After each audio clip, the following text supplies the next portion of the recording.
Assalamualaikum warahmatullahi wabarakatuh. Waalaikumsalam warahmatullahi wabarakatuh.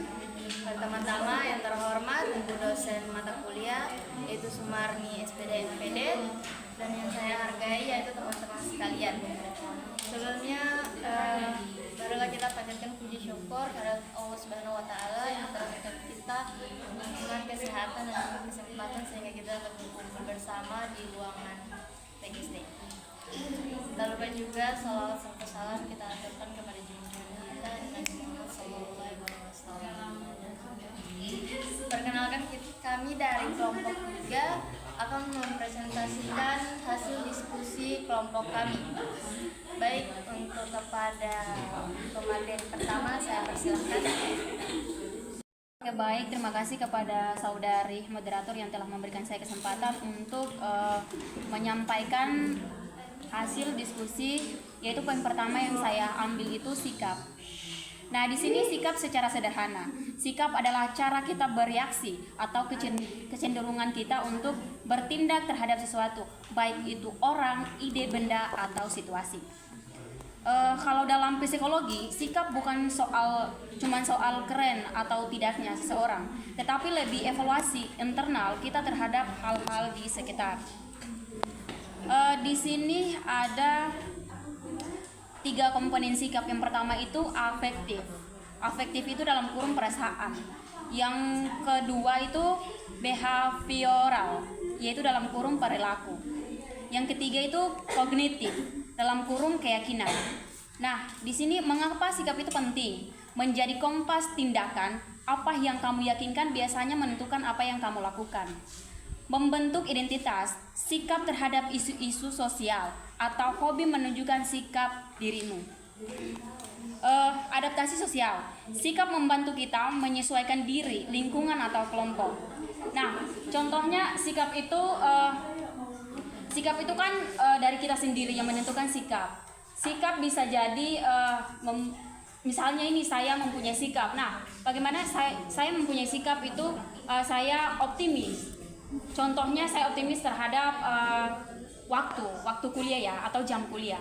Nah, itu mungkin itulah contoh yang saya sampaikan terhadap sikap. Mungkin itu saja yang dapat saya sampaikan. Mungkin kurang dan lebihnya yang akan mau ditanyakan dari kelompok 1 sama 2 silakan ditanyakan. Waktu saya kembalikan kepada saudari moderator. Terima kasih. Kita masuk ke poin yang kedua, pengetahuan dan pengalaman. Pengetahuan adalah informasi, pemahaman, dan keterampilan yang diberikan oleh manusia melalui penginderaan seperti melihat, mendengar, dan merasakan terhadap suatu objek pengamatan tertentu. Ini merupakan hasil tahu seseorang yang melibatkan kognisi, persepsi, dan pembelajaran, berfungsi sebagai panduan dalam bentuk tindakan.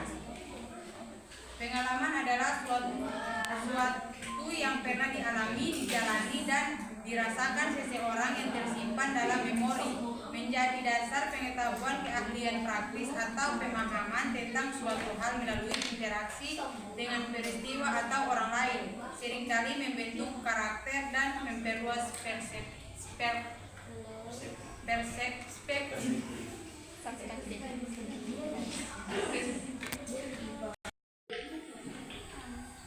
Poin yang ketiga, kecerdasan. Kecerdasan adalah kemampuan untuk belajar, memahami, berpikir, memecahkan masalah, dan beradaptasi dengan lingkungan.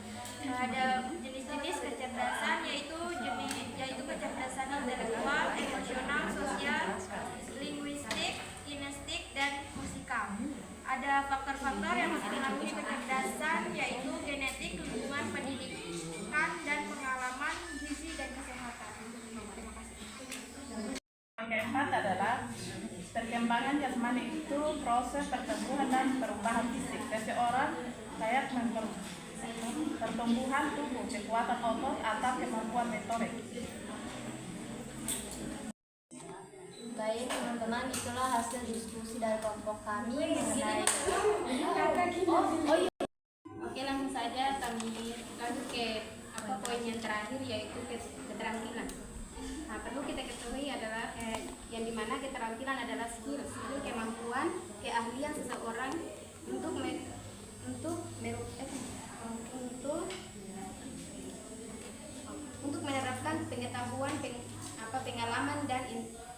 imajinasi guna melayani suatu tindakan atau suatu tugas dengan hasil yang ditentukan. Energi yang efisien. Keterampilan bukan hanya bakat bawaan atau seringkali merupakan hasil dari praktek pelatihan pengalaman langsung. Nah, ya, perlu kita ketahui bahwa ada dua jenis keterampilan, yaitu hard skill, yaitu yang artinya pengalaman keras. Yang kedua adalah soft skill, yaitu ini keterampilan lunak. Itu saja materi kami. Waktu saya kembalikan kepada moderator. Baik, itulah tadi hasil diskusi dari kelompok kami mengenai sikap, keterampilan dan pemahaman, kecerdasan, perkembangan jasmani, dan keterampilan. Mungkin dari kelompok lain ada yang ingin bertanya atau ada yang kurang paham, boleh ditanyakan. Terima kasih kepada moderator atas waktunya. Di sini perkenalkan, nama saya Istiroha, saya dari kelompok 1. Yang ingin saya tanyakan adalah mengenai hakikat evaluasi pembelajaran, jadi salah satunya adalah perkembangan jasmani. Kemudian bagaimana cara mengevaluasi untuk peserta didik atau siswa yang memiliki fisik yang berbeda dari semestinya, maksudnya berbeda dari perhitungan normalnya. Terima kasih. Assalamualaikum warahmatullahi wabarakatuh. Perkenalkan, nama saya Sajari Kubelai, saya perwakilan dari kelompok 2. Jadi di sini pertanyaan saya adalah, sebutkan ada beberapa